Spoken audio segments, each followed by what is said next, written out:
Saviez-vous que les célèbres statues de l'île de Pâques ont été conçues pour marcher? Non, ce n'est pas une blague. Au cœur de l'océan Pacifique, Rapa Nui et ses presque 1000 moaïs ont fasciné le monde entier. Comment un peuple isolé, sans machine ni roue, a-t-il pu ériger ces colosses de pierre pesant jusqu'à 70 tonnes? Pendant des siècles, on a imaginé des chefs puissants, des rites secrets, des traîneaux géants, mais les preuves manquaient. Aujourd'hui, le voile se lève grâce à la technologie. Des archéologues ont utilisé près de 12 000 photos de drones pour créer un modèle 3D ultra détaillé de Rano Raraku, le volcan où la quasi-totalité des statues ont été taillées. Et ce qu'ils ont découvert change tout. Loin de l'idée d'un chantier centralisé, le modèle révèle une trentaine d'ateliers indépendants, comme des clans familiaux, travaillant chacun de leur côté. On a découvert des centaines de statues inachevées, des tranchées d'extraction et même 3 techniques de sculpture distinctes. Ce n'était pas un mystère, c'était simplement un manque de documentation précise. La complexité de leur organisation sociale nous avait échappé. Et le transport alors? Comment déplaçaient-ils ces géants?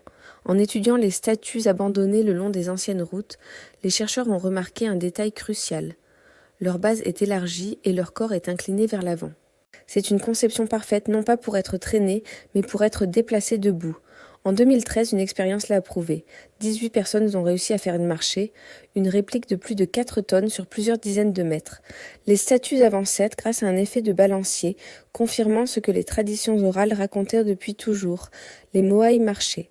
On a aussi longtemps cru que la déforestation avait causé l'effondrement de cette civilisation. Mais là encore, les Rapa Nui ont fait preuve d'une ingéniosité incroyable. Ils se sont adaptés en développant une agriculture sur paillis de pierre et en se tournant vers la mer pour se nourrir.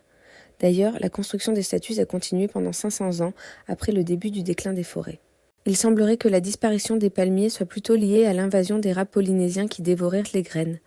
Finalement, en cherchant un mystère à tout prix, on a peut-être oublié l'essentiel, admirer l'ingéniosité d'une société qui a su s'adapter et prospérer dans un environnement isolé. L'île de Pâques n'est pas une énigme, c'est le témoignage d'une culture incroyablement résiliente.